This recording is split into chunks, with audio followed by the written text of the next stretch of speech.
and their high officials exercise authority over them. Not so with you.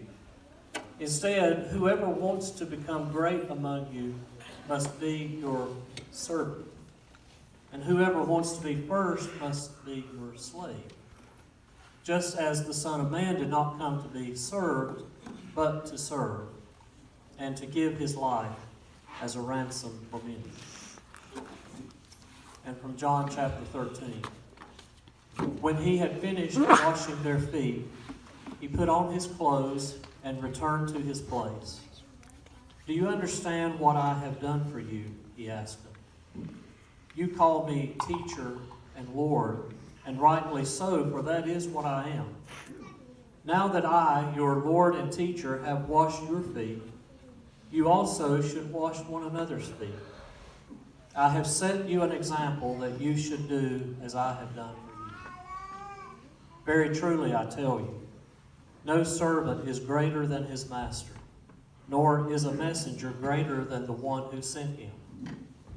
Now that you know these things, you will be blessed if you do them.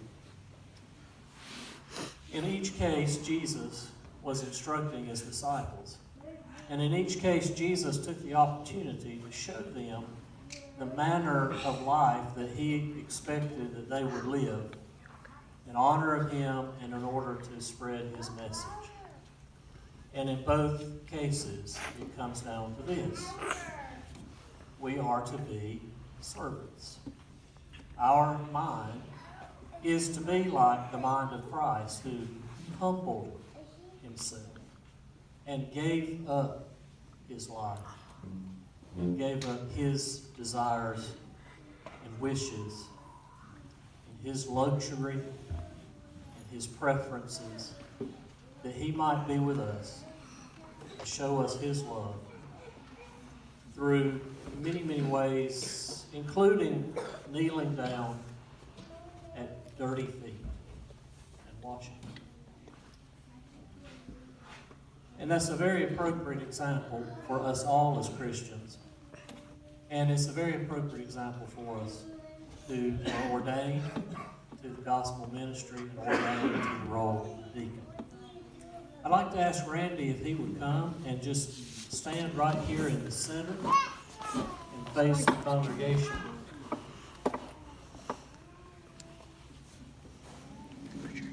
I'm going to read a statement, Randy, and if you agree with this statement, you would answer, I do. Do you promise to strive to so live that you may honor Christ in your life? And do you promise in the presence of this congregation to accept the responsibility of the office of deacon in this church and to the best of your ability to discharge all the duties of this office? I do. I've asked Jeff Shuford if he would offer an ordination prayer.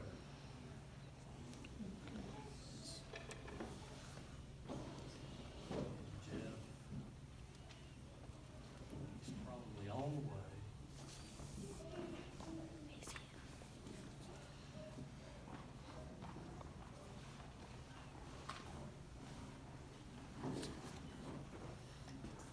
Let's pray again.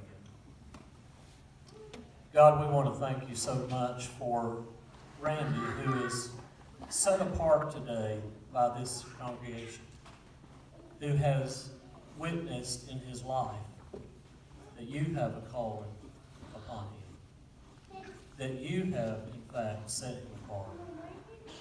You've gifted him, you've enabled him, you've saved him, and God, you have already been using him and his talents and abilities and gifts in service to your kingdom. We as a congregation acknowledge that today. We as a congregation look eagerly to days of serving alongside Randy in this position. It is in your name that we pray. Amen.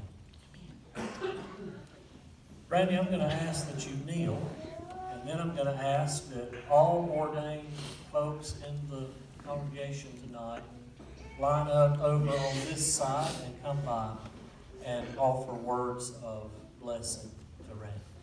So Randy, if you would kneel. Folks, if you would just line up and lay hands upon the candle.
Now I want to ask you if you will agree to the statement that I'm about to read, if you would answer by saying we will.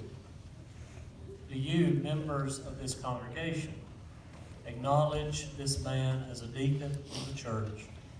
Do you promise to encourage and pray for him in his office and to cooperate with him in the fulfillment of the mission of the church? And I want to ask that you stand, and Jeff Schiffer is going to have our prayer of thank you. Let's pray. Almighty God, it is a privilege, Lord, to stand here tonight and witness what you're doing in this church, Lord, in your church. Father, it's also a privilege for me because Randy and I have been friends for a long time, Lord, and I know that you have worked in his heart, Lord, for many, many years, and I just praise you tonight for bringing him and his family to this church. But I praise you, Lord, for who he is, and I know, Lord, that he will do everything in his power to serve you, Father. And that's my prayer tonight, that you would just give him wisdom, Lord, just give him a heart for service, and that service be unto you in everything that he does, Lord. And I know that you will. But my prayer is that you will help us as a congregation of this church to support him and his family, Lord, as he supports this church and your work going on here. And Lord, I just ask your blessings upon each family here tonight. Thank you for the wonderful meal we've had, for the fellowship we've had, Lord, and for the FX night that we've had. Thank you for an opportunity to gather in your house again and to praise your holy and righteous name. We just thank you tonight for your son Jesus as we go through this week of Thanksgiving. Help us, Lord, to be mindful each and every day of how grateful and thankful we should be for the blood that he shed on the cross of Calvary. Just help us to be your willing servants and your witnesses, Lord, into your kingdom and work for you. We pray this prayer in the mighty name of Jesus. Amen.